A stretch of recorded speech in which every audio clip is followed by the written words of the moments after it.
Bonjour les amis, donc on continue le travail. Maintenant on va voir le type de données DateTime qui va traiter cette information, l'information par exemple de la date de naissance. Bien, la dernière fois, qu'est-ce qu'on a vu? On a vu le type de données bool ou boolean, et on a dit qu'il lui il contient deux valeurs uniquement, true et false.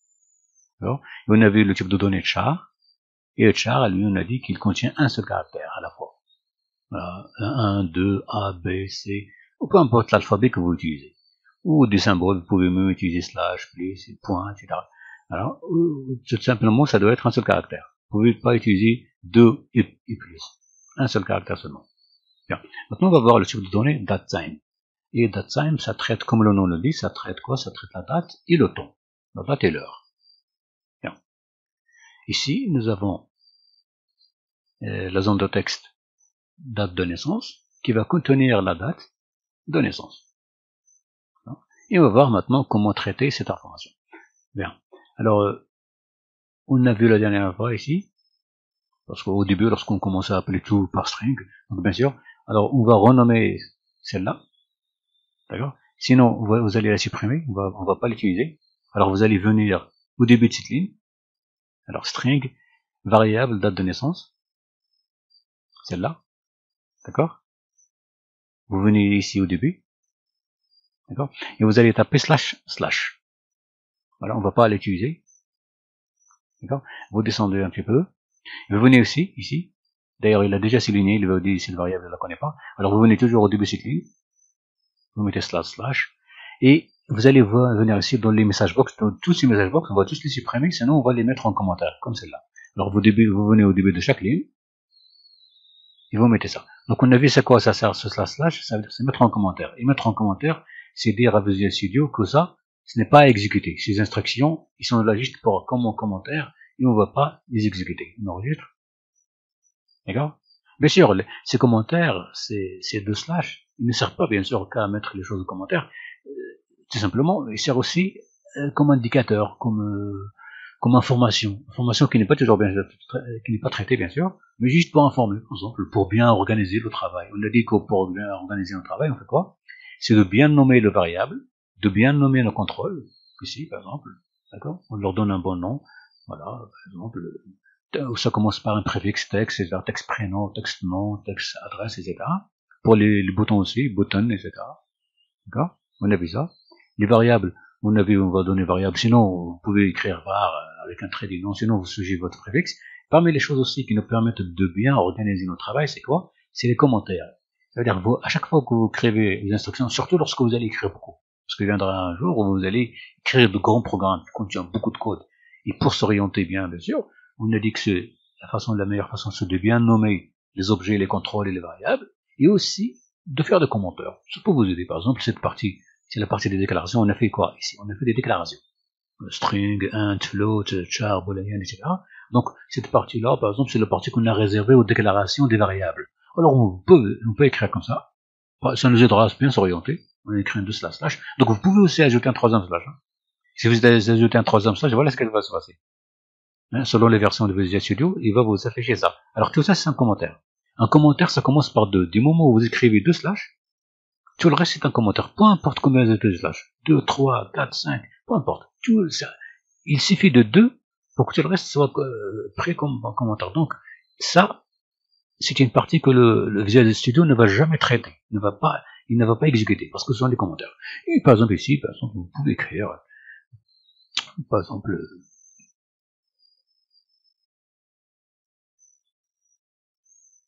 au programme, par exemple.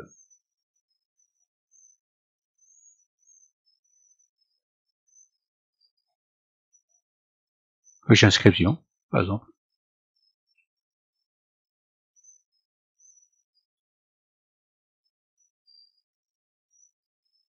Partie des déclarations. Ça, c'est pour vous aider. Alors, vraiment, ici, dans les commentaires, vous écrivez ce que vous avez. Vraiment ce que vous avez. Vous pouvez écrire même n'importe quoi. Hein, comme ça. Voilà. Cette partie est réservée à vous. Vous écrivez ce que vous voulez. Ici, vous n'avez pas à respecter de règles. Ça juste, mais il faut mieux utiliser, il faut bien l'utiliser, ça vous aidera à bien s'orienter. Par exemple, lorsque vous écrivez de grands programmes, beaucoup de code, si vous écrivez des commentaires, vous allez bien s'orienter, vous allez facilement trouver ce que vous avez écrit et à quoi ça sert. Au lieu de regarder, ça vous aidera. Par exemple, là, j'arrive ici, je regarde, alors ça c'est mon programme, à partir de déclaration. Là, c'est la déclaration. Ici, c'est quoi? C'est traitement de données. Par exemple, j'écris //, j'écris par exemple, voilà, traitement. Les variables. Par exemple, je peux écrire ce que vous avez. Les moments où c'est en commentaire. Mais ça vous aidera à bien s'orienter. Bien. Ça, c'était juste un petit aperçu. On verra après en détail. Il y a plusieurs façons d'écrire les commentaires. Bien. Alors maintenant, on va retourner à traiter notre type de données DateTime pour traiter l'information qui va être contenue dans la zone de texte date de naissance. Bien. Alors, on a dit que pour déclarer une variable, qu'est-ce qu'on fait? On écrit d'abord le type de données. Alors ici, ce qui nous intéresse, c'est quoi? C'est DateTime. Donc, on écrit le type de données DateTime. Il est sélectionné ici. Donc, vous pouvez le taper aussi si vous voulez. Hein. Donc, si vous le tapez, vous respectez. Donc, D avec majuscule et T avec majuscule. Donc, DateTime. Ensuite, on fait espace. Ensuite, on écrit le variable de notre, le nom de la variable, qu'on veut, par exemple. Ne faites pas attention à ça.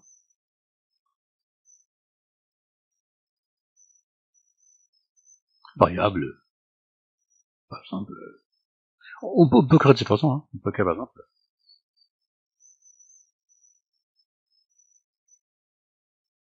Voilà, par exemple. Là, j'ai pas écrit, j'ai pas mis les traits du nom. J'ai des variables, j'ai mis date majuscule, n majuscule. Vous pouvez faire les traits d'union, vous pouvez écrire comme vous voudrez. On a dit que les noms qu'on donne à nos variables aux objets, d'accord, vous les nommez de la manière qui va vous faciliter l'organisation. Et bien sûr, on a dit ça commence toujours par la lettre. Donc, on peut aussi écrire une seule lettre.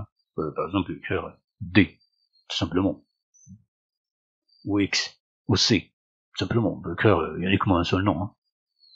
D'accord. Alors, nous, on va laisser d'une manière compréhensible, variable, date de naissance, et on a dit que lorsqu'on écrit le nom de la variable, on écrit toujours égal, et ensuite on va l'initier. Bien. Alors maintenant, il faut comprendre un truc. DateTime, ce n'est pas un type de données comme les autres. D'accord? Si vous vous souvenez, nous avons vu dans un chapitre, on va le revoir maintenant, on avait ceci. On avait dit que les types de données, en règle générale, cette charte, sont découpés ou se composent de deux types, en gros, type valeur et type référence. Alors type référence jusque-là, d'accord, on avait uniquement string. Bien. Mais on verra ça en détail, très en détail. Laissons ça de côté maintenant. Et on avait le type valeur. Le type valeur, on avait ces types. On a vu byte, short, int, long. Vous savez à quoi ça sert. Ça, ce sont des entiers, des nombres entiers. On avait float, double décimal. Ça, ce sont des nombres avec virgule. On avait bien sûr boolean et char. Et DateTime. Alors DateTime, il fait partie des types valeurs. D'accord? String, il fait partie des types de référence, mais on verra très bien ce type string parce qu'il a ses spécificités. Et DateTime, lui, c'est un type valeur. Normalement, un type valeur doit se comporter un petit peu comme les autres types. C'est juste que lui, c'est pas un type simple. D'accord? Lui, c'est un type structure. Et vous allez voir pourquoi on appelle ça structure. D'accord? Donc string, nous avons vu, lui c'est un type référence, d'accord? Mais il a un petit peu le comportement comme type valeur. Donc au début, il est un petit peu trompeur. D'accord? C'est-à-dire lorsque vous l'utilisez comme ça, vous avez l'impression que byte, short, float, etc., il se comporte un petit peu de la même manière. C'est vrai, mais c'est pas vraiment tout ça. D'accord? Après, on va voir exactement ce que ça veut la référence. Alors, ce qui nous intéresse maintenant, c'est juste de faire cette distinction. Tout ça, ce sont des types simples que ce que vous avez maintenant vu, les entiers et les nombres à virgule, les boolean char, ce sont des types valeurs. Ce sont des types simples. Bien. DateTime, c'est aussi un type valeur. D'accord? Mais il n'est pas simple. Il a une autre forme, on appelle ça structure. Alors, c'est quoi structure? Structure, vous allez voir maintenant, déjà, pour travailler avec, il faut l'initier. Bien. Alors, on a vu que pour initier string, on initie int, ou float, ou bool, alors on écrit égal, ou surtout on leur donne une valeur. Ici, vous ne pouvez pas donner une valeur. Il faut d'abord créer une instance. D'où le fait, d'accord, qu'il n'est pas simple. Ça veut dire quoi? Ça veut dire qu'on dit qu'on va l'instancier. on va créer une instance. Et à partir de cette instance, c'est là où on va initier et ensuite traiter notre variable. Alors, comment on crée une instance? Alors, on va voir un autre mot. Il s'appelle new. New. Alors, new, sous mot-clé, sous mot, d'accord, de C#, il ne sert à quoi? Il ne sert à créer une instance d'un type. Ici, nous avons ce type de données datetime, et on va lui dire, avant d'initier, avant de traiter cette variable, il faut d'abord lui créer une instance. De quoi? De ce type de données. Il n'y a que comme ça qu'on peut traiter notre variable. Donc, le datetime, d'accord, il ne ressemble pas à ces autres types de données. String, float, int, etc., char, boolean. C'est pas la même chose. C'est une structure, et cette structure, comment on l'utilise? On l'utilise sous cette forme, en utilisant le mot-clé new. Et lorsqu'on utilise le mot-clé new, bien sûr, qu'est-ce qu'on doit écrire après? On doit écrire le type de données. C'est-à-dire, on dit, pour cette variable, vous nous créez une instance de ce type de données, et on réécrit ce type de données. Bien sûr, on écrit espace, ensuite datetime. Voilà. Bien. Alors, le type de données, le nom de la variable, vous choisissez le nom de la variable, choisissez ce que vous voulez, bien sûr, mais juste qu'il faut respecter les conditions, hein. Et donc les règles, plutôt. Ça commence toujours par une lettre. Ou moins, vous devez avoir une lettre. Ensuite, vous donnez le nom que vous voudrez. Ensuite, égal. D'accord? Et parce qu'on a datetime, maintenant vous allez écrire le mot-clé new, le mot new, pour créer une instance. Et on écrit le type de données, ça veut dire on lui dit, créez-nous une instance de ce type de données. Bien sûr, pour fournir l'instruction, pour finir la déclaration et la création de l'instance, on fait quoi? Double parenthèse. Voilà. Ouverture et fermeture de la parenthèse. D'accord? Et ensuite, bien sûr, comme toujours, point virgule. Là, on vient de créer notre variable datetime. Datetime, le nom de la variable, égal, bien sûr, et on fait new, et ensuite le type de données. D'accord? Juste après, qu'on peut maintenant initier et traiter. Et vous allez voir maintenant, lorsqu'on dit initier, c'est une autre façon de voir les choses pour new. Parce qu'ici, dans new datetime, lorsqu'on écrit new datetime pour datetime, il est déjà initié. Il a une valeur initiale par défaut. C'est-à-dire, on peut l'initier, bien sûr, on peut toujours initier. On peut après dire d est égal à ceci. On peut la variable de naissance, on peut lui dire cette variable, on peut l'initier. On verra après comment on initie, d'accord? Sinon, si vous laissez juste comme ça, ça contient déjà une initiation. Donc, ça contient une création d'instance, ça veut dire on a créé une nouvelle instance, new aussi nouvelle, et instance. Donc, nous avons notre variable, nous lui avons créé une instance, et cette instance, il est déjà initiée. Alors, le datetime par défaut, d'accord, il a une valeur initiale. Les valeurs initiales pour datetime, c'est la première date. On va voir ça en détail. Alors, ce qui nous intéresse, c'est ça. Le datetime, d'accord? Maintenant, par exemple, on avait pour short et int et long, on avait pour float décimal, on a vu que ces types de données, ils ont un intervalle qui contient un nombre de données, un ensemble de données qu'ils peuvent traiter. Bon, ils traitent ça voilà, 32 000 de moins 32 000 jusqu'à 32 000 pour etc., les shorts, et ainsi de suite, pour à peu près 2 milliards et quelques pour entier, ainsi de suite. C'est-à-dire, il y a un intervalle de données.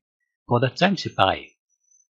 On avait pour char, on avait l'intervalle de données de char, c'est quoi? En fait, chaque caractère que vous pouvez écrire en informatique, y compris dans les autres langues, en chinois, en arabe, dans les autres langues aussi, les lettres, l'alphabet, etc., il suffit juste que ce soit un seul caractère.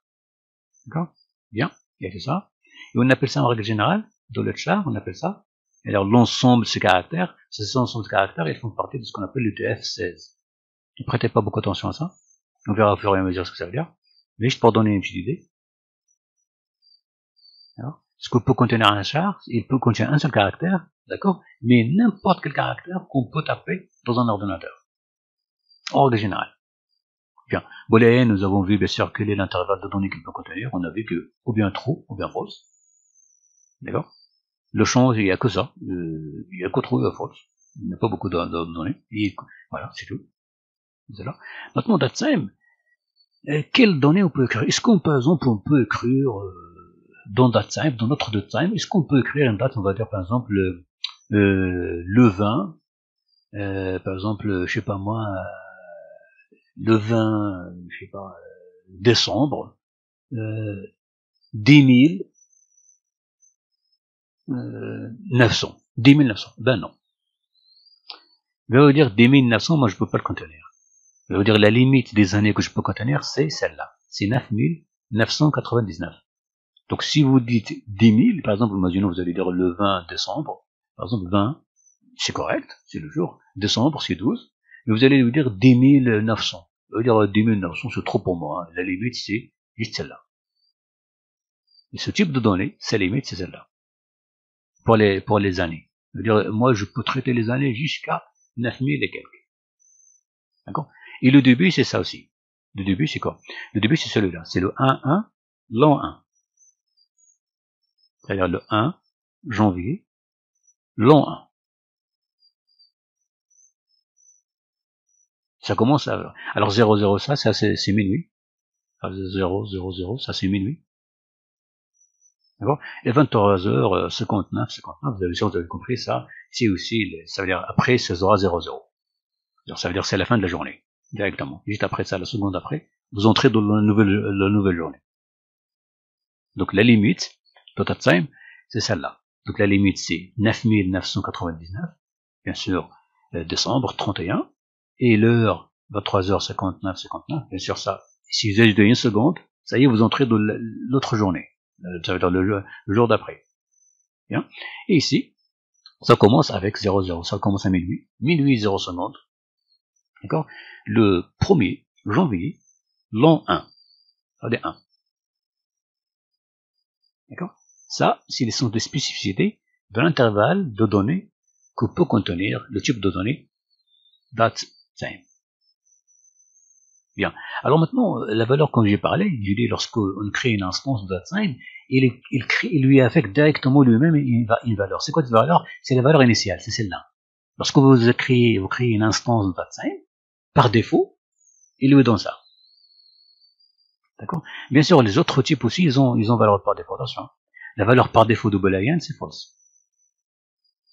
Les types de données de type int, short, leur valeur par défaut c'est 0. D'accord? Le type de données float, le décimal, double, leur type de données, la valeur par défaut c'est 0. D'accord? La valeur par défaut de DateTime, c'est le minimum. C'est celui-là, la première valeur. Et pour le booléen, c'est false, bien sûr. On retourne à notre programme. Bien. Alors, on va faire un petit exemple, un premier exemple, pour traiter le type de données DateTime. Alors on va laisser tout ça, parce que là maintenant on a déjà vu tout ça. Alors venez d'ici au début, taper entrée vite pour les séparer un petit peu, faire un petit peu d'espace, et on va traiter un petit peu DateTime. On va faire un petit exemple. On va lui dire, étant donné que ça a été initié, variable date de naissance, ici, d'accord, affiche-nous sa valeur.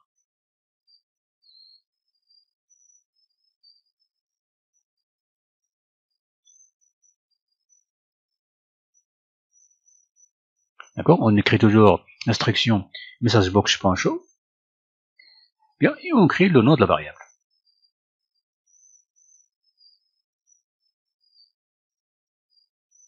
Notre variable, date de naissance. Bien. On vient à la fin et on tape point virgule.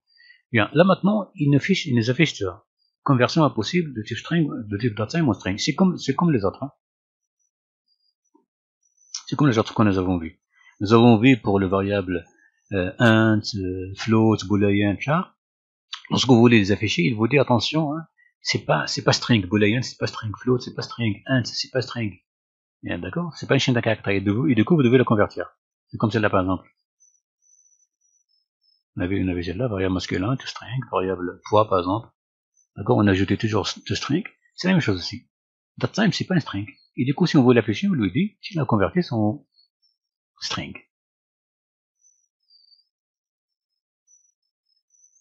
To string. Voilà. On ouvre la parenthèse et on ferme la parenthèse. Bien, on va faire une petite exécution.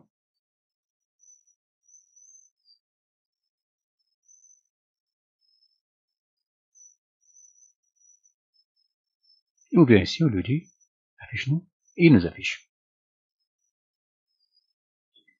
D'accord? La variable datetime que nous avons créée, variable date de naissance, nous avons créé, nous avons instancié avec le mot new, d'accord? Et automatiquement, Visual Studio ou C# lui a affecté la première valeur par défaut, c'est celle-là.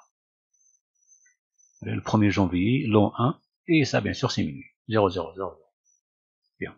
On retourne à notre code. On ne fait pas attention à ça, c'est juste d'erreur. Parce qu'on a oublié de vous donner des informations. Bien. Bien. Alors, maintenant, comment on fait pour affecter une valeur à notre variable? On écrit la variable, date de naissance, toujours égal. Lorsqu'on veut initier ou affecter, c'est la même chose. D'accord? Donc là, il est déjà initié. On peut l'initier aussi, on peut le donner à n'importe quoi, mais ce qui nous intéresse maintenant, c'est comment lui affecter une valeur. Alors comment on fait? Alors pour affecter une variable, par exemple à une variable datetime, ou lui affecter une valeur, on va chercher maintenant quel objet ou quel contrôle contient la valeur. Ou sinon on peut écrire nous-mêmes. Bon, on peut écrire nous-mêmes, on peut nous-mêmes dire, par exemple,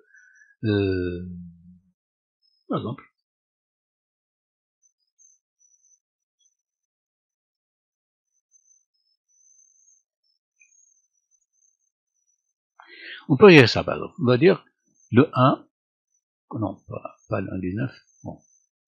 Alors on va faire comment? On va faire égal.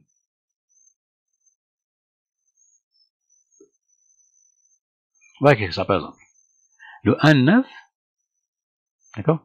1999. Oui. Mais c'est pas vraiment ça.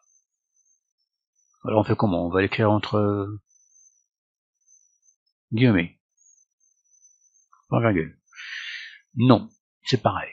Il nous dit, je peux pas convertir string en datetime. D'accord? Et là maintenant, vous allez voir pourquoi datetime est une structure. C'est pas un type de données simple. Donc, si on lui dit avec les guillemets, il nous dit non, je peux pas. Si on lui dit sans guillemets, comme là par exemple, il nous dit je peux pas. Alors, qu'est-ce qu'il peut? Comment il fait? Alors, ce qu'il fait, c'est que il y a d'abord une information. Ça, c'est pour nous, il est correct. Ça, c'est 1, ça, c'est 9, ça, c'est 1999. Donc, normalement, c'est une date correcte. Ça, c'est le jour, ça, c'est le mois, ça, c'est 1999, c'est correct. Voilà, 1990. C'est correct, la date est correcte. Oui, mais le problème, c'est il est fait sous forme de chaîne de caractères. À ce moment-là, qu'est-ce qu'on va dire? On va dire, tu vas la convertir en datetime. On écrit l'instruction convert, tout, et datetime. Vous ajoutez juste le D, il va vous sélectionner datetime. Voilà. On ouvre toujours la parenthèse, et on va à la fin de notre texte, avant la virgule bien sûr, et on ferme la parenthèse. Là, on vient de le dire, tu vas convertir ça en datetime. Là, on va faire toujours, on va afficher la valeur. Alors, pour ne pas réécrire, alors vous allez sélectionner ça. On va recopier pour qu'il nous affiche après. D'accord, voilà. Alors, là, au début, il va nous afficher la valeur initiale. Ensuite, nous, on va affecter notre valeur. C'est le 1,9 1999, 1990. Ensuite, on va lui donner, on va lui dire maintenant, affiche-nous la valeur. Alors là, pour qu'il ne nous fasse pas d'erreur ici, ça aussi, on va mettre en commentaire tout ça. Ça, on va le mettre en commentaire. Alors, vous allez sélectionner tout ça. vais sélectionner tout ça. D'accord? Tout ça. Voilà. Et vous allez venir sur ce bouton et faire commentaire. D'accord? Sinon, vous cliquez au début de chaque ligne et vous mettez les deux slash. On va traiter uniquement ça parce qu'on n'a plus besoin maintenant. Donc, on exécute, on enregistre d'abord. On fait une petite exécution. Donc, notre variable DateTime maintenant, il est initiée. Ça, c'est la valeur initiale. Après ça, il va nous afficher la valeur que nous avons affectée. Le 1990. Bien sûr, il affiche 00. Pourquoi? Parce que nous, on n'a pas spécifié de date. Et par défaut, si on ne spécifie pas l'heure dans la date, si on ne spécifie pas l'heure, c'est-à-dire on a spécifié la date, mais on n'a pas, on a oublié l'heure. Si on ne spécifie pas l'heure, par défaut, lui, il va utiliser l'heure minuit. 000, c'est-à-dire 0 secondes. Voilà.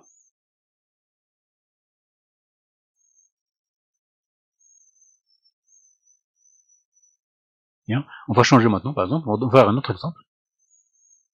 On va créer ici 25. On va créer ici 13. Bien sûr, vous savez très bien que ça, c'est une date qui n'est pas correcte. On va exécuter. La date initiale, bien sûr. Et là, lorsqu'il veut affecter ce que lui a donné à la variable date naissance, qu'est-ce qu'il nous dit? La chaîne n'a pas été reconnue comme une date time valide. Il n'est pas valide. Il n'est pas correct cette date. Pourquoi? Parce que 25, ok, c'est le jour 25, ça existe. 1990, ça existe. Mais 13, le mois 13 n'existe pas. Il n'y a pas de mois 13. Les mois, c'est jusqu'à 12. Oui. Là, si on lui affecte des valeurs qu'il ne peut pas traiter, ça veut dire que c'est une erreur. Et ça, c'est déjà, c'est pas seulement une valeur qu'il ne peut pas traiter, ça, c'est déjà erreur. Parce que ça n'existe pas. Le mois 13 n'existe pas. Donc la limite, bien sûr, on sait très bien, c'est de 1 à 12. Bien. Ça fait des choses que vous allez voir, que lorsque vous allez, par exemple, affecter une fausse date, d'accord, bien sûr, DateTime va vous dire que c'est faux. Alors, l'un des rôles aussi de DateTime, de ce type de données, de connaître si une date, il est valide ou pas. Si lui affecter une date qui est fausse, il ne va pas l'accepter, il va dire non, elle est fausse.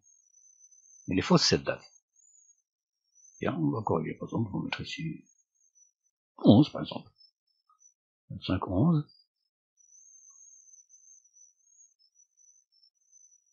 Et là, c'est correct. Là, ça marche. Il vous l'affiche. 25, 11, 1990. Bien. Maintenant, on va voir autre chose, une autre spécificité. Et vous allez voir pourquoi on dit que le type DateTime, c'est un structure. Alors, on vient ici, toujours, après 90. Vous faites un espace. Et vous allez écrire celui-là. Ceci, par exemple. Donc, 4. Vous allez mettre 2 points. Vous allez écrire 35. Ensuite, vous allez exécuter. Ça, c'est toujours la date initiale. Et ça, 25, 11, 90, 4 heures, 35 minutes, 00 secondes. Donc, on a spécifié l'heure, on a spécifié la minute, il les affiche. La seconde, on n'a pas spécifié, il les laisse 0. Si on veut spécifier la seconde, c'est pareil. Toujours en 2 points.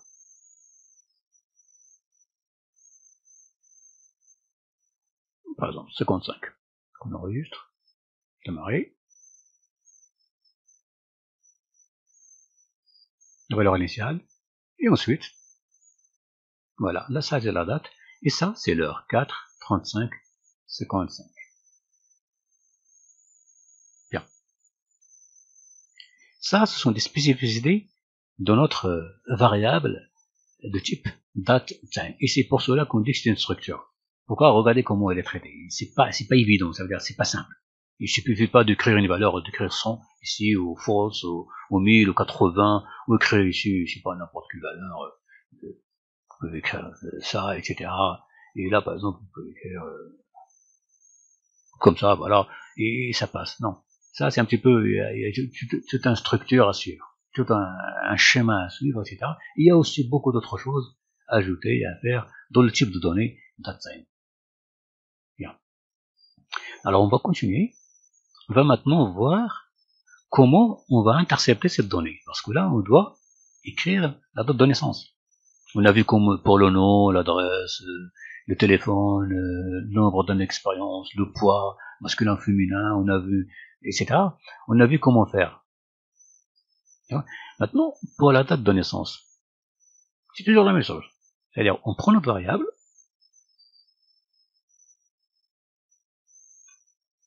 on écrit dans notre variable, est égal, et on va lui affecter la valeur de notre zone de texte date de naissance. Donc, toujours texte, ce qui nous intéresse, nous, c'est date de naissance. Bien sûr, on a vu que pour accéder à la valeur saisie dans notre zone de texte, on fait point et on utilise la propriété texte. Toujours, c'est la propriété texte qui contient la valeur saisie, la valeur qu'on a tapée, qu'on a écrit. Et point virgule. Bien. Bien sûr, comme vous avez bien compris maintenant, il va souligner, il va dire je peux pas convertir, je peux pas affecter cette valeur au type de données DateSign parce qu'on a vu que texte c'est toujours un chaîne de caractères, c'est toujours string, et du coup on va faire toujours la même chose, on dit d'accord c'est pas grave, mais tu vas la convertir en DateSign. On vient à bon. Alors lorsque vous venez ici avant, vous laissez un espace. Hein. C'est un espace pour que Visual Studio vous aide à afficher d'accord les instructions. Convert. Alors to DateSign, vous écrivez to D et vous avez directement, vous double-cliquez, vous ouvrez la parenthèse et vous venez à la fin, avant la virgule, point virgule, et vous fermez la parenthèse. Et là on nous dit convert DateSign. Bien. On va afficher bien sûr la même chose, on va faire la même chose maintenant. On va afficher. Alors pour afficher, vous décrivez message box pour un show variable, sinon vous copiez, pour ne pas voilà, perdre de temps, copier. Et vous venez ici et vous faites coller. On enregistre, bien sûr. Et après avoir enregistré, on va faire une exécution. Et on exécute. Bien. Bien, alors. On vient ici, bien sûr, date de naissance, et on va créer une date, n'importe laquelle.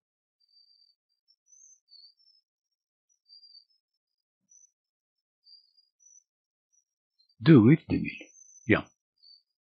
Enregistré. Voilà. Date initiale. D'accord, c'est 1, non 1, sûr. Ça, c'est la valeur que nous avons donnée au moment de la programmation, ici. Et ici, la date que nous venons de saisir. 2/8/2000. 2/8/2000. Étant donné qu'on n'a pas écrit l'heure, il a écrit 00. Bien. On retourne à notre programme. Bien. Maintenant, on va un petit peu flotter ça, parce qu'on n'a plus besoin.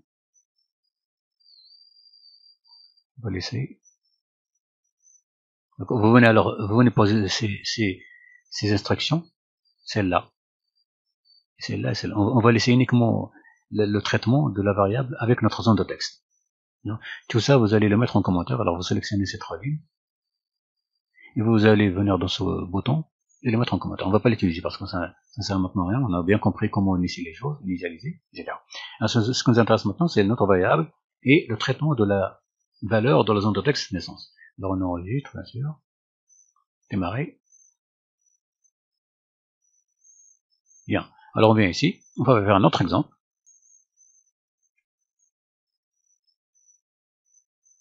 Par exemple, 77-1980. 77-1980. Bien. Donc, 00 parce qu'on n'a pas spécifié l'heure. Si on spécifie l'heure, on fait espace. Donc, vous écrivez n'importe quelle heure, si vous connaissez l'heure de votre naissance. Alors, toujours 2 points. 2 points. Voilà. Donc pour les dates, bien sûr, on écrit slash. Sinon, on écrit tiré. Donc, ça sont des formes d'écriture qui sont reconnues mondialement. Comme ça. Pour les heures, vous écrivez 2 points. L'heure, la minute, etc. Bien. Alors, 1980, 1980, et l'heure que nous avons spécifié. Bien. Maintenant, regardez si on fait ça. Vous allez laisser slash. Hein. Habituellement, on utilise slash. Vous pouvez utiliser tirer si vous voulez. Alors, regardez maintenant ça. Donc, ici, 7, on va écrire 17. Bien sûr, vous savez très bien que le mois 17 n'existe pas. Le jour, ça c'est le jour, c'est correct. Ça c'est l'année, il est correct. Mais le jour 17, le mois 17 n'existe pas. On n'a pas de mois 17. La limite des mois, c'est 12. Alors, regardez ce qu'il va faire. Bien sûr, il va faire une erreur. Il va faire, on ne peut pas convertir. D'accord? On ne peut pas convertir cette valeur en DateSign. Pourquoi? Parce que la date n'est pas correcte, n'est pas valide. Étant donné que 17, ce n'est pas un mois correct. Bien. L'une des choses aussi qu'on nous avons dit, que nous avons précisé, pour DateTime, c'est que lui, il contrôle les dates. Donc, il suffit pas de convertir, mais la date doit être correcte. Ça veut dire, si vous tentez de convertir une date qui n'est pas correcte, il va vous dire c'est faux. Il va dire, je peux pas la convertir. Elle est fausse, votre date, vous devez la corriger. Donc, DateTime, il a des limites. Nous avons vu les limites, c'est quoi? C'est 1, 1, long 1, d'accord, 0, 0, minuit, jusqu'à, bien sûr, le 31, 12, 9999. Voilà. C'est la limite. Et en plus de ces limites, bien sûr, il y a quoi? Il vous dit si la valeur de la date que vous avez saisie est correcte ou pas correcte. S'il n'est pas correct, il va vous dire c'est pas correct. Et du coup, vous devez la corriger. Bien. On va faire un autre exemple, par exemple, concernant les limites. Par exemple, on va dire...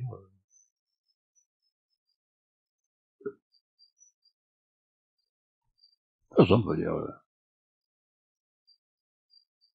voilà, quelqu'un qui est né en 10 900. Donc, le jour, c'est correct, le mois, c'est correct, mais 10 900, c'est correct aussi, c'est dans date, c'est-à-dire, je sais pas, dans le futur, il y aura des gens qui peut-être, ils vont vivre jusque-là, hein, il y aura des gens, les générations futures. Oui, mais juste que vous ayez studié lui, il vous dit la limite c'est 9000 et quelques. Mais on va voir. On va vous dire c'est pareil. DateTime non valide. Ça veut dire il est correct, il est juste, oui, mais il n'est pas valide pour moi. Pourquoi? Parce qu'il a dépassé la limite. Il te dit la limite pour moi c'est 9999. On va faire un autre test. 31, 12, 9099. Là c'est correct. D'accord? Et on peut même ajouter l'heure. Alors la limite de l'heure c'est 23 heures,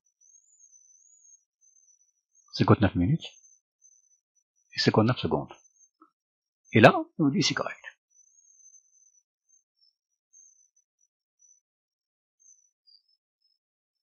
Ça c'est la limite. Vous ajoutez ici, vous faites 10 000, il va vous dire je peux pas. 1000, 10 000, puis 10 000, et il vous dit erreur. Quand il vous dit cette date n'est pas valide. Même si on a écrit correct, on a écrit 31, 12, donc 31, ce jour ça existe, 12, le mois 12 ça existe, mais 10 000, lui, il ne peut pas le traiter. C'est-à-dire, même si c'est correct, il dit, ça dépasse mes limites. Donc, pour le DateTime, bien sûr, lorsque vous dépassez les limites, ou vous écrivez une date qui est erronée, vous écrivez par exemple le mois 13 ou le mois 14, donc ça n'existe pas le mois 13 ou 14, hein, la limite c'est 12, ou vous écrivez un jour, vous écrivez par exemple 41, 41 ça n'existe pas, hein, la limite c'est 31 dans les jours, etc. Voilà, et ça doit coïncider aussi avec le mois. Hein. Ça veut dire si par exemple pour le mois de février, vous écrivez 30 février, il va dire non, le mois de février ne contient pas 30 ans. Le mois de février contient uniquement 28 ou 29, et ça dépend aussi de l'année, il va vérifier aussi l'année, hein. Par exemple, si vous écrivez mars, avril, alors avril il y a uniquement 30 jours. Si vous écrivez 31, 4, par exemple, on va voir ça test. Par exemple, vous écrivez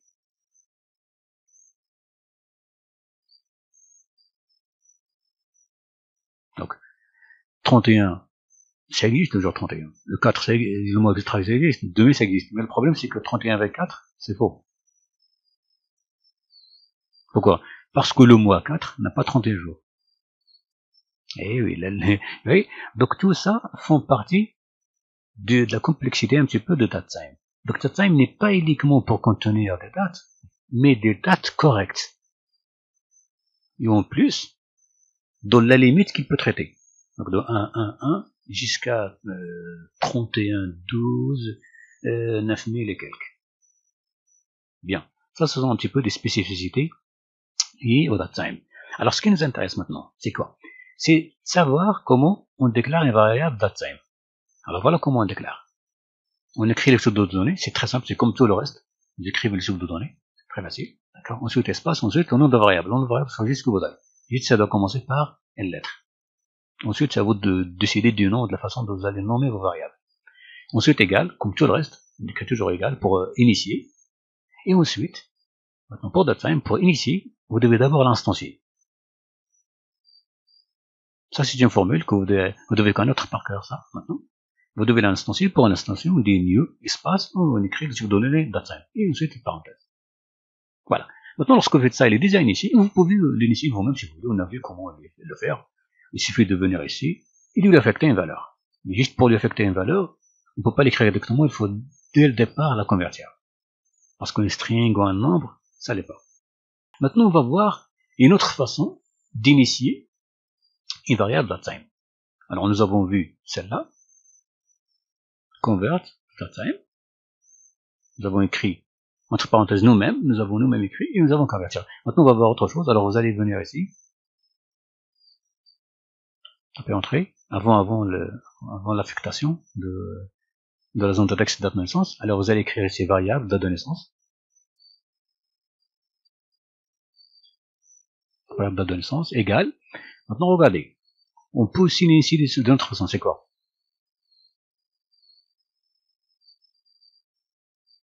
C'est l'écrire niveau. D'accord? Datetime.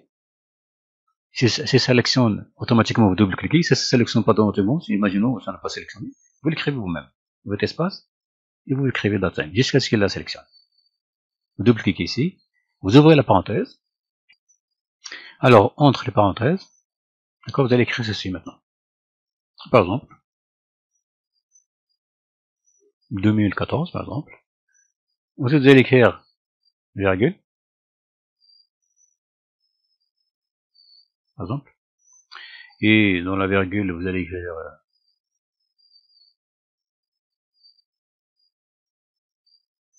11.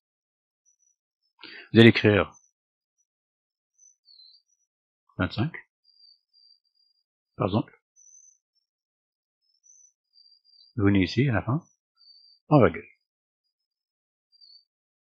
Vous revenez à la ligne, et on va afficher cette valeur. Bien sûr, on va écrire message box, etc. Alors vous allez juste copier ces instructions, comme tout à l'heure, la copier.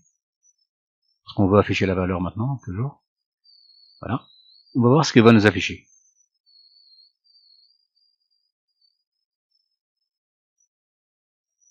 Donc, on va remplir ici ce qu'on veut. Comme ça. Et là, on va dire, il nous affiche. Donc, ce que nous avons écrit tout à l'heure, nous avons écrit 25 11 2014. Regardez ce que nous avons écrit. Nous avons écrit 2014 11 25.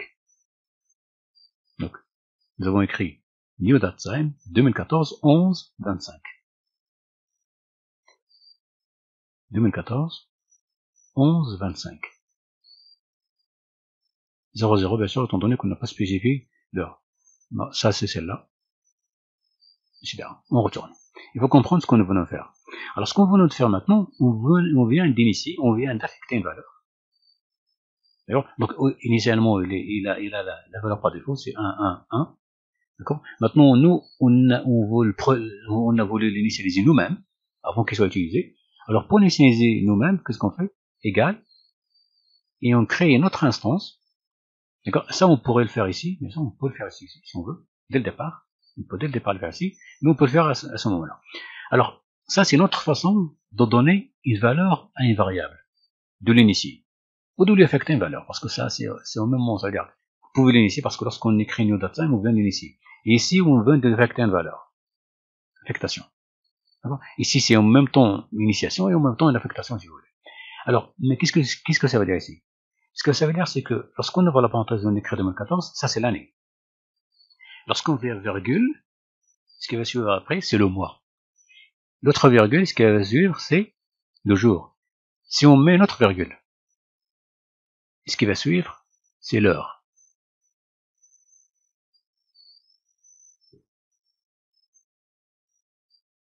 Dans zone 9. Si on écrit 9, c'est l'heure. Si on met une autre virgule, c'est la minute. Par exemple. Si on ajoute une autre virgule, c'est quoi? C'est la seconde.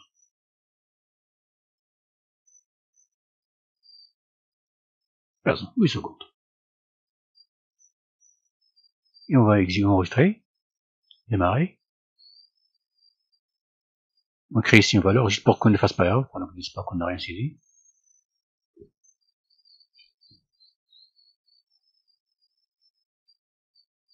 Bien, voici notre date. Donc, On a écrit 2014, 11, 25, donc 25, 11, 2014, et on a écrit 9, 40, 8. Alors, 9 heures, 40 minutes et 8 secondes. Ça, c'est celle-là. 8, 8, 2000. Bien. Voici une autre façon d'initier ou d'affecter, d'accord, une valeur à une variable datetime. On a vu celle-là, cette façon. D'accord, on a vu celle-là, cette façon. On écrit sous forme de texte, mais ensuite, lorsqu'on écrit sous forme de texte, on convertit. Il faut convertir. Pourquoi? Parce que c'est du texte. Même si la date ici est correcte, là, il faut la convertir. Ici, on a écrit nos datetime. Alors, voilà l'une aussi des complications un petit peu avec le type de données datetime. Pourquoi ça s'appelle structure? Regardez comment il travaille. Donc, si vous voulez aussi l'initier d'une autre façon, vous pouvez l'initier de cette façon. Vous dites new datetime, on crée une instance, une nouvelle instance, et on ouvre la parenthèse, et ici, comment on remplit? On remplit de cette façon. On écrit l'année, ensuite le mois, ensuite le jour, et si on veut ajouter l'heure, ça veut dire, on avait tout à l'heure qu'on peut ne pas ajouter l'heure, c'est peut supprimer ça, et qui résiste ça, ou si on veut ajouter l'heure, on continue. Bien. Alors, ça c'est la partie réservée à la date, et ça c'est la partie réservée à l'heure. D'accord? Alors, date et heure. On peut écrire ça, on peut écrire uniquement la date sans l'heure, et on peut, si on veut ajouter l'heure, bien sûr, vous ajoutez l'heure, la minute et la seconde. Bien. Ça, c'est en règle générale, c'est en gros, bien sûr, il y aura d'autres spécificités concernant datetime, mais ce qui nous intéresse, c'est ça. Bien. Maintenant, on va voir autre chose. Il y a une autre information très importante. D'accord? Alors, vous allez flouter ça, vous allez plutôt le mettre en commentaire, tout ça, les deux A, vous allez les mettre en commentaire, ces deux lignes. Alors, vous allez sélectionner, et vous cliquez sur ce bouton, vous les mettrez en commentaire. On va continuer à traiter uniquement notre zone de texte, date de naissance. Bien. Alors, regardez maintenant. On va démarrer. On va écrire ici une date, n'importe laquelle, toujours, on écrit ce que vous voudrez. Hein.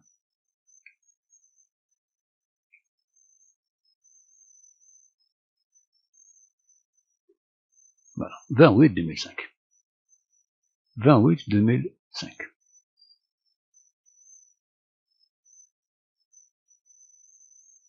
Bien. Donc ici, 20, c'est un jour correct. 8, c'est un mois correct. Et 2005, c'est une année correcte.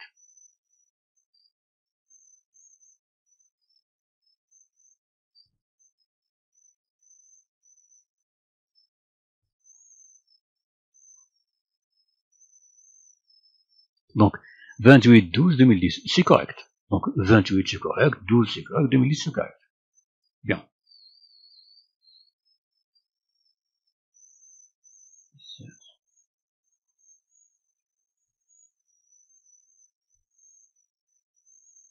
1800.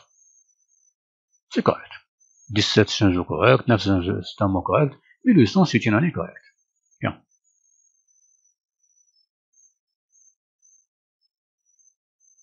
On va écrire ça. 3, 7, 2013. Ça c'est toujours correct. Donc, votre 3 7 2013. C'est correct. Bien. Vous écrivez ce que vous voudrez. 2010. Toujours correct, c'est ça. Bien. Maintenant, il faut comprendre un truc. Ici, ça c'est le nombre de jours. Bien sûr, vous allez dire c'est simple. Ok. Ça, c'est le nombre de mois. Ok. Et ça, c'est l'année. Vous allez dire oui, c'est normal. Bien. Maintenant, regardez cela.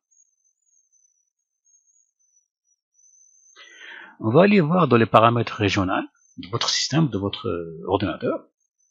D'accord? Windows, Linux, macOS, etc. En tout cas, vous cherchez où est-ce qu'on peut changer les paramètres régionaux. Dans les paramètres régionaux, il y a ici le format. Et ce format, c'est le format d'écriture des dates. Et le format, par exemple, qui est écrit ici, c'est, voilà, on est aujourd'hui le 11-3-2020, c'est le jour où je suis en train d'écrire ce cours. On est 10 heures du matin, 29, 26, etc. Bien.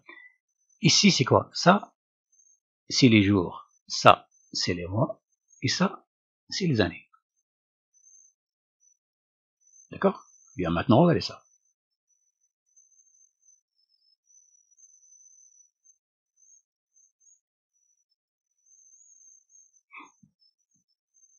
On va voir, par exemple, anglais, États-Unis. Regardez ce qui se passe. Ce qui se passe, c'est que ça, c'est les mois, ça, c'est les jours, et ça, c'est les années.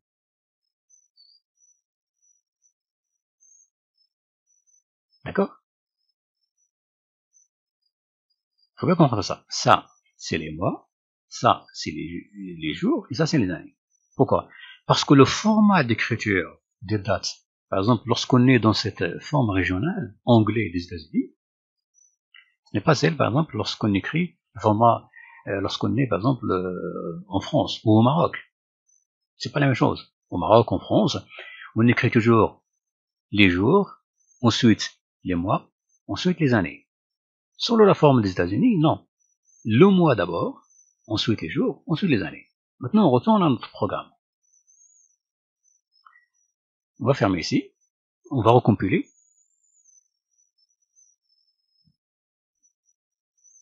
Bien.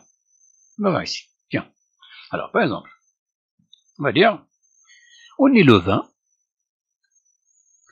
juillet, par exemple, 2010. Ce qui est correct. Le 20 juillet 2010. C'est tout à fait correct, non? La chaîne n'a pas été reconnue en tant que date time valide.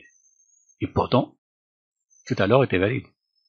20, 22, 23, 24, 25, etc. Tout ce que vous voulez. Et là, il nous dit qu'il n'est pas valide. Pourquoi? Bah, le problème, c'est celui-là. L'autre caractéristique liée au date time, c'est celle-là. C'est le format qui est utilisé dans le système qui gère les dates. Et ça veut dire quoi le système? Ça veut dire là où votre programme va tourner. Votre programme va tourner sur un ordinateur, va tourner sur un ordinateur. Si c'est un site web, il tourne sur un serveur sur le web, etc. Il tourne sur votre smartphone, etc. Et dans ce cas-là, lui, il prend en charge, votre programme doit prendre en charge le vaisseau erreur et le format d'écriture des dates. D'accord? Maintenant, si vous choisissez ce format d'écriture pour l'anglais, aux États-Unis, il commence toujours par le mois, ensuite le jour, ensuite l'année. D'accord? Par exemple,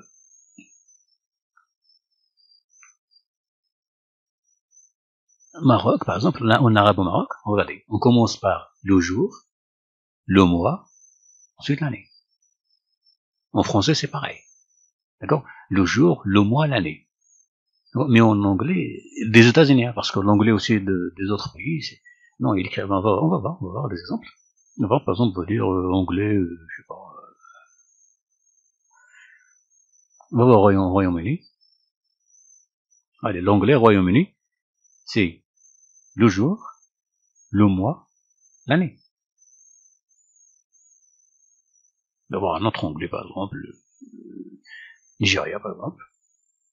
Nigeria, le jour, le mois, l'année. Et l'anglais États-Unis, nous avons vu, bien sûr. Non, c'est pas pareil.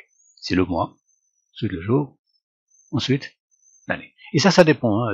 Moi, j'ai installé sur mon ordinateur uniquement l'anglais, le français et l'arabe. Alors, si vous utilisez les autres vaisseaux horaires avec les autres langues, vous verrez, par exemple, chaque pays, quelle forme il va utiliser lorsqu'il choisit telle ou telle façon d'écrire, etc. Vous verrez les formats.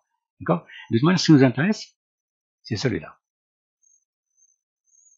D'accord? Et on a vu ici comment il nous a déclaré une erreur. Mais si on corrige, pas on corrige ici, c'est un change.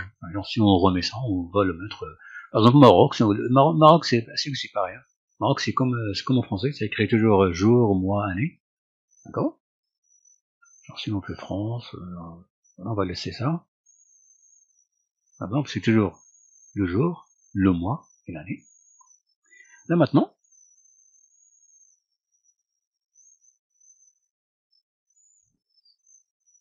le 20 juillet 2010. Là, il affiche, c'est correct.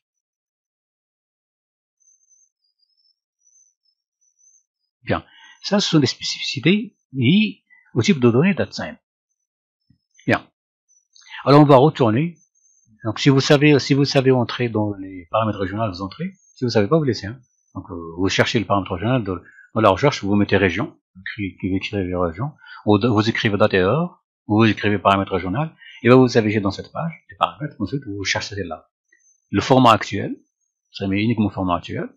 D'accord, vous sélectionnez. Et vous allez venir ici, vous allez sélectionner. Si vous n'avez pas, vous installez. Si vous n'avez pas, c'est pas grave. Utilisez notre format. Anglais, pour changer le format, donc on a 3. Donc on a le mois, ensuite le jour, ensuite l'année. Donc on retourne à notre programme. On écrit, on exécute.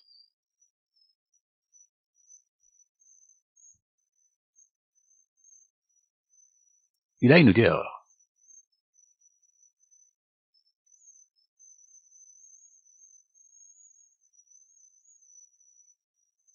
Bien.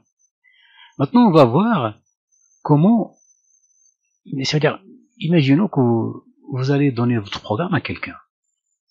Et vous traitez normalement les dates en jours, mois et années.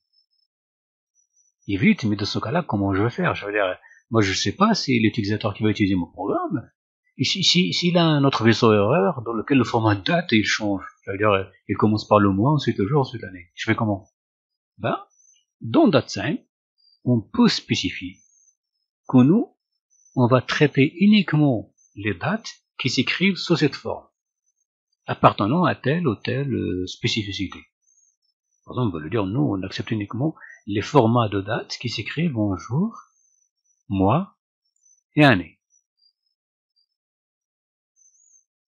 Alors, comment on va faire? Alors ici, dans variable convert_date_design, d'accord? Ici, nous avons écrit notre zone de texte, et ici, après, texte, donc convert_date_design, vous allez écrire virgule. Il y a une information qui s'affiche ici, ça s'appelle le provider, le format provider. D'accord. Ça, on va le spécifier le format de date que nous voulons traiter. On va lui dire, non, on va traiter, attention, on va traiter uniquement le format qui dit que ça commence par le jour, ensuite le mois, ensuite l'année. Et à ce moment-là, qu'est-ce qu'on va écrire? Alors, vous écrivez ce que j'écris.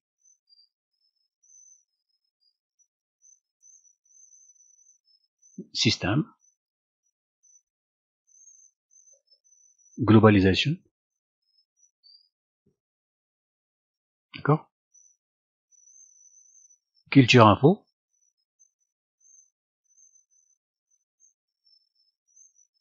Et là, vous allez ouvrir la parenthèse. Vous allez mettre des guillemets. Et vous allez écrire ceci. Vous fermez les guillemets. Vous fermez la parenthèse. Voilà. Et deux parenthèses. Voilà. Alors, qu'est-ce qu'on vient de faire ici? Ce que nous venons de faire, c'est que on lui a dit convertir la valeur de notre zone de texte en DateSign, bien sûr, oui. C'est bon, jusque-là c'est OK. C'est ce que nous avons fait. Convertir la valeur de texte date de naissance, d'accord? On va la convertir, en DateSign. D'accord? Ensuite, on lui dit, mais avec ses spécificités. Maintenant, pour ajouter ces spécificités, on fait un virgule et on lui dit la spécificité, la voici. C'est que la date que nous voulons traiter, il est écrit dans ce format, lié à FR, France. On va faire une exécution maintenant. Alors, faut pas oublier, hein, nous sommes toujours en anglais. Nous sommes toujours ça veut dire que ça commence toujours par le mois, le jour, l'année. Regardez maintenant. Le 20 juillet 2010. Normalement, ici, ça devrait nous donner une erreur. Étant donné que 20, c'est pas un jour correct, c'est pas un mois correct. Bon, mais regardez. Là, il nous affiche. Là, c'est correct. Bien. Maintenant, vous allez me dire, mais qu'est-ce que c'est que ça? Normalement, c'est 27, 7, 20. C'est pas un problème. Mais déjà, il a validé. Ça veut dire, il a pris en compte que 20 ici, 6 jours, et non pas mois. Et il a pris le 7, 6 mois, et non pas jours. Bon, 27. Et ici, vous allez voir, ne détrompez-vous, ça, vous allez voir aussi ce que ça veut dire. On va faire OK. D'accord? On ferme, on retourne dans notre programme. Bien. Pourquoi il a affiché l'inverse? C'est juste parce que là aussi, on n'a pas spécifié. C'est-à-dire, on a fait que string, mais on n'a pas spécifié le format d'affichage.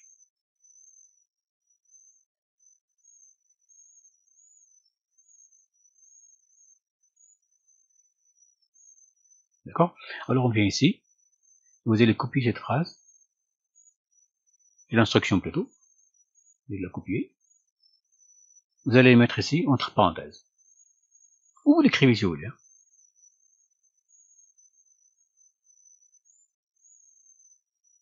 On exécute.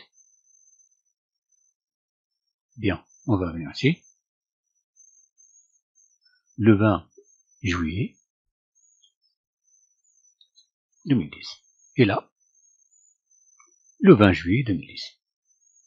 Donc déjà, elle a traité notre date correctement. Il n'a pas confondu, il n'a pas dit ça, c'est le mois et ça c'est le jour. Non, on lui a dit, écoute, on va traiter les dates dans le format français.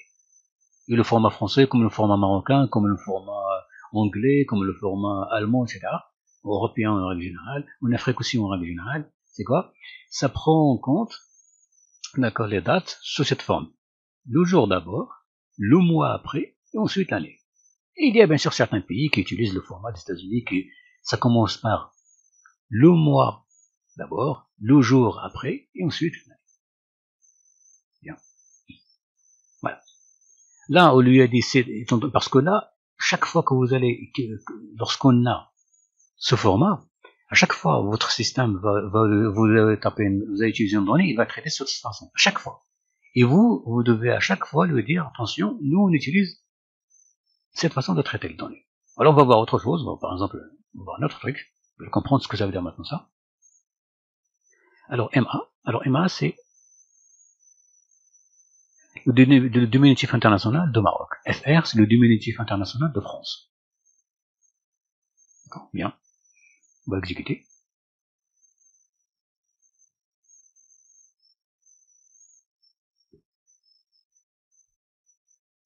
Comme toujours. Ensuite, regardez. Il a traité l'information. C'est toujours correct.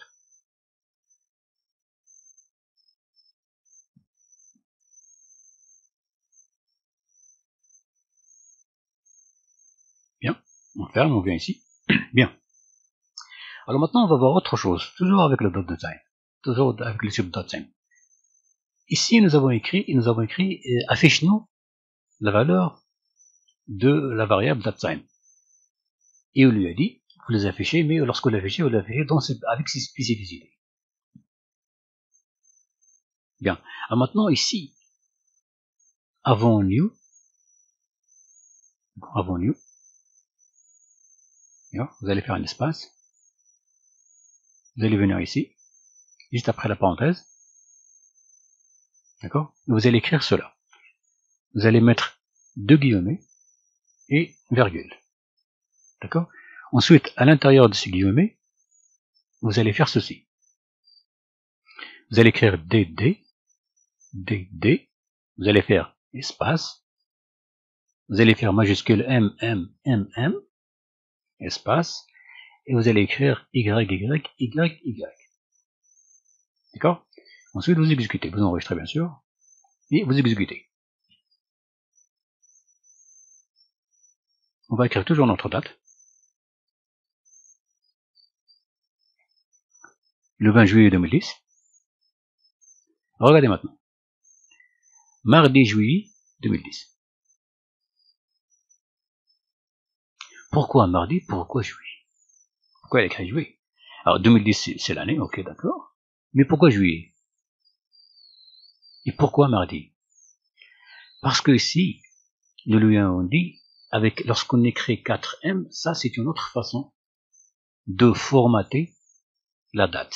On lui a dit, tu nous affiches la date sous forme d'année complète, sous forme de mois complet, à ce moment-là il va écrire le nom, et sous forme de jour complet. Mais ici, il va écrire le numéro de jour. Là, on retourne dans notre programme. Ok. Bien. Maintenant, regardez ça. On va diminuer les dés. On va laisser uniquement 2 dés. 2 dés. Uniquement 2 dés. Démarrer, vous exécutez.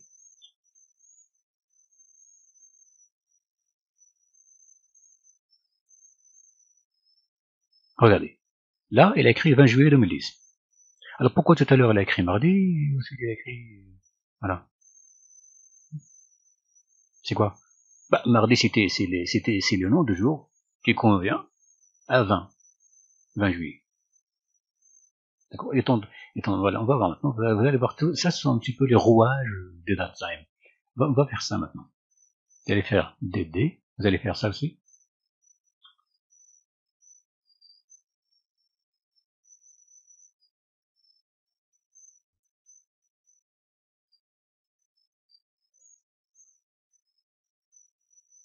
« 20 mardi juillet 2010. Ça veut dire quoi le 20? Le 20 c'est le DD, mardi c'est le 4D, et juillet c'est le 4M, 2010 c'est le 4Y. Vous allez verser, vous allez inverser les choses. Vous allez écrire ici 4D, et ici uniquement 2.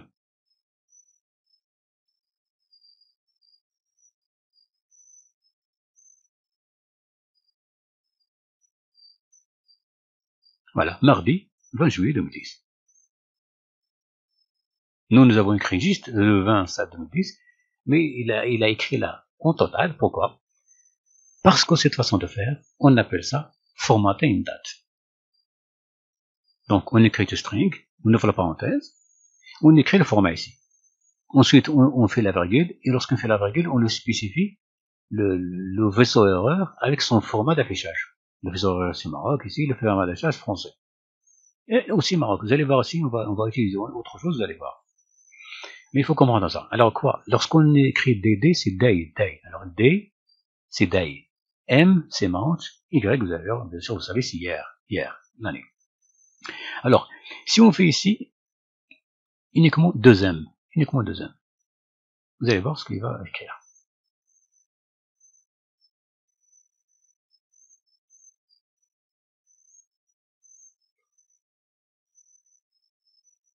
Mardi 20/7/2010.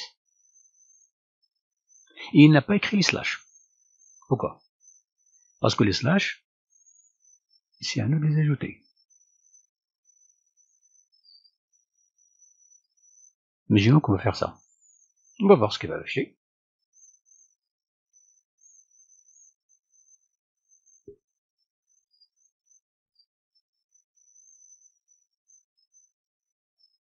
Mardi 20/7/2010. Donc il va écrire les valeurs des formats de notre date, correct, mais étant donné qu'on ajoute le slash, il les ajoute. Ça veut dire on dit ça, on formate notre valeur, la valeur de notre date comme on veut. Là, il n'affiche plus l'heure. Pourquoi il n'affiche pas l'heure? Il n'affiche pas 00. Pourquoi? Parce qu'ici, on lui a pas dit d'afficher l'heure. On a dit, non, tu affiches uniquement ça. Si on le laisse, si on supprime ça, on va supprimer ça. Vous faites ça, vous supprimez. D'accord? Là, on n'a pas spécifié le format, vous allez voir. Lorsqu'on ne spécifie pas le format. Bien.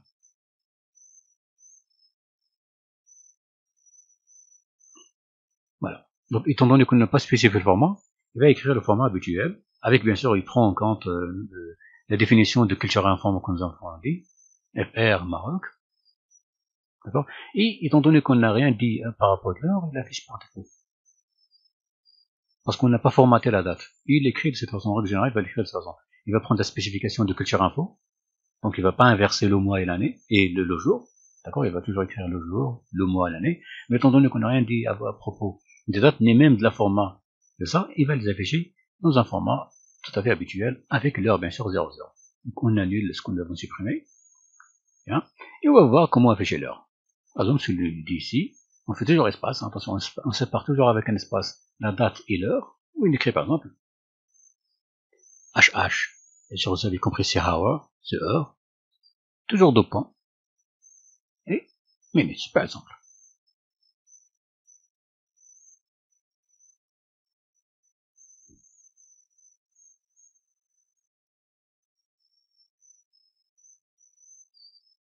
Voilà. Mardi 12, ça, 2010, 12, 00. Vous allez voir pourquoi il écrit 12, pourquoi une fois il écrit 00, etc. Ça, ce sont toujours spécificités liées à nos cultures formats, etc. Alors, on va écrire ça avec HH en majuscule.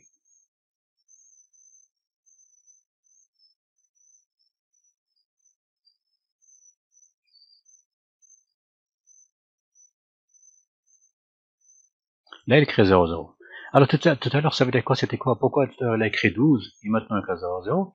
J'ai dit que lorsqu'on écrit H minuscule, il va l'écrire, c'est-à-dire, il va écrire les formats de l'heure, pas en 24 heures, mais en 12. D'ailleurs, en 12. Et à ce moment-là, lorsqu'il dit 12, il va tout simplement, normalement, on doit spécifier ici AM ou PM, AM à l'heure antiméridien, et PM, bien sûr, post-méridien. D'accord? Mais étant donné qu'on n'a pas écrit, lorsqu'on écrit uniquement avec H minuscule, il va afficher 12, et lorsqu'on écrit avec H majuscule, il va afficher 00. Ça veut dire 00, ça veut dire quoi? Ça veut dire si on fait ça, par exemple,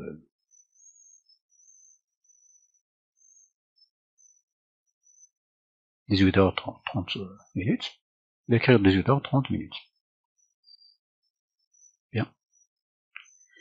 On va retourner, on va laisser H minuscule. Vous allez voir maintenant.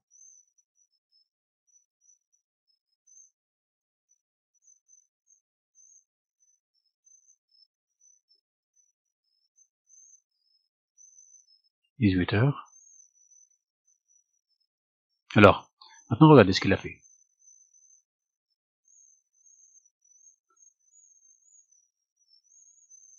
Ce qu'il a fait, c'est que notre 18h, il l'a rendu ici. C'est pourquoi? Parce qu'on a mis le H, on a mis le H au minuscule. Le H a été minuscule. Donc, étant donné qu'on a un H minuscule, il va uniquement traiter les heures à partir de 1 à 12. Mais lorsqu'on fait H majuscule, c'est jusqu'à 24 heures. Ça veut dire qu'elle va le traiter sous la forme de 24 heures. C'est la différence qu'il y a. Bien.